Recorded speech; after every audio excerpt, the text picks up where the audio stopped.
Hey everyone, I'm Tara Mikasic, and I promised you an instructional on Indy tantrums. So tantrums are a trick that come super easy for some people, but for me that was not the case. They were really unnatural, and because of that I relearned them over and over, and I just kept trying to find ways to make this trick feel easier.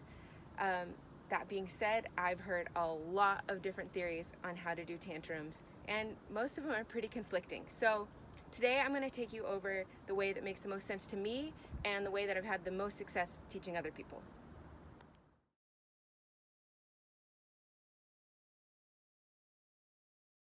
If you can already do a tantrum, but you really struggle to get the grab, we're probably going to have to rework your approach a bit. For me, I could never do a laid out tantrum.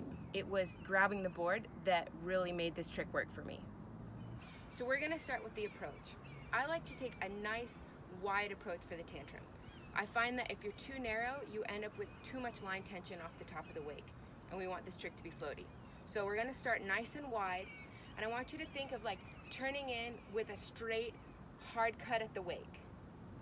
You want to establish that load early so that once you get to the wake, you can really take the trick up. So for me, turn in, get that solid cut, and as you're getting to the trough, that's where your edge changes. I know a lot of people say you want to square up, you want to turn your back to the boat or to the wake, but for me, I really struggled with that concept because it always put me really heavy on my back foot when I would turn. So to avoid that, the way that we're going to square up is by bringing the board underneath us at the top of the wake.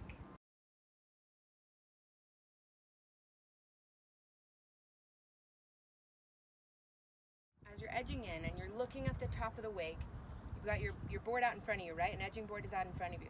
As you get to the bottom of the wake and you stop edging, that's the key. This is not a progressive edge. You're going to bring the board underneath you, and I want you to watch your front foot line up underneath you, and you're going to push off of that front foot right off the top of the wake.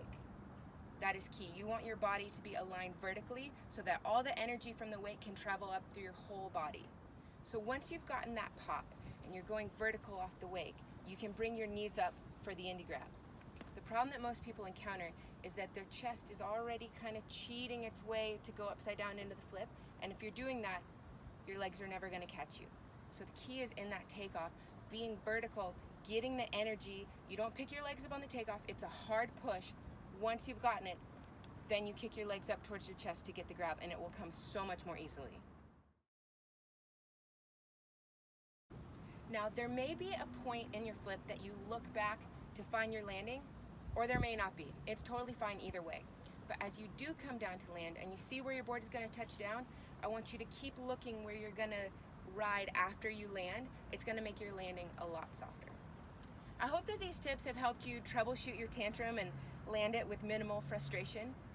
It's a really fun and gratifying trick once you get it. So comment with your progress and keep checking back for more instructional videos brought to you by Monster Tower.